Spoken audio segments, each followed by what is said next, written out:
Dorio, ya Dorio, Doriana, Dorio,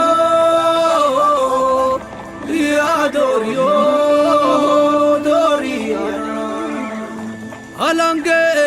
muda makomo ya gada, ijoromo Doriana.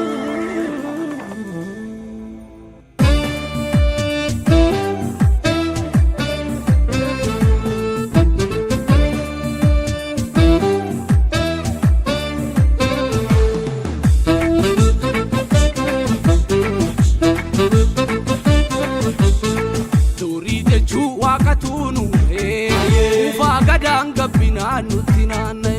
Ijechu wakatunu Asho Ufagada gabina nutinane Uda kale wakatunu Ufagada gabina nutinane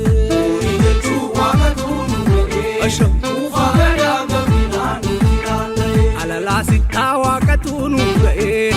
Ufagada gabina nutinane Ijechu wakatunu Kabi wakatunu ufagadanga bina nutinana Ijechu wakatunu ufagadanga bina nutinana Dari ilbabaka amashale urbe jada urbe shafi Olle nufte hidi gurte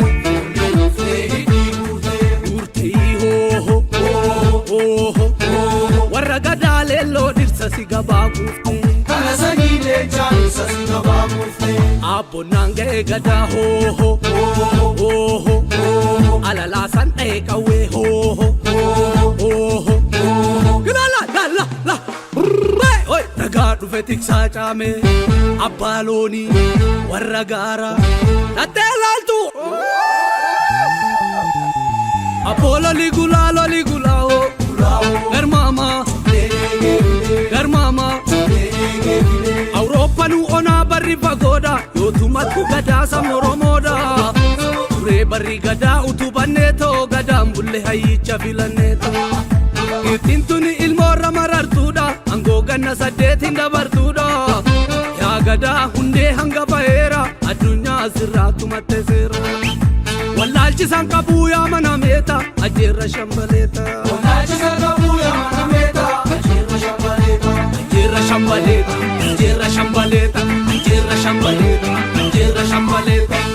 Oromonu mambulanu ofkachi anga fadura Oromonu mambulanu ofkachi anga fadura Oromon digan tokkicha gadatu bulcha Oromon digan tokkicha gadatu bulcha Adan tokkicha gadatu bulcha Galmisa tokkicha gadatu bulcha Dudan tokkicha gadatu bulcha Senan tokkicha gadatu bulcha Afani tokkicha gadatu bulcha Warrisa tokkicha gadatu bulcha Kayon tokkicha gadatu bulcha Digan tokkicha gadatu bulcha Ittisa tokkicha gadatu bulcha Namnisa tokkicha gadatu bulcha Mattisa tokkicha gadatu bulcha Gadatu bulcha Gadatu bulcha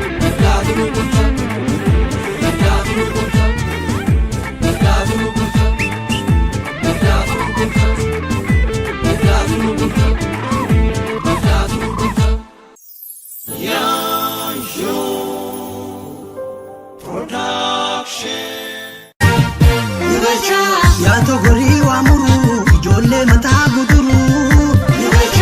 Rago dubbi sududa di man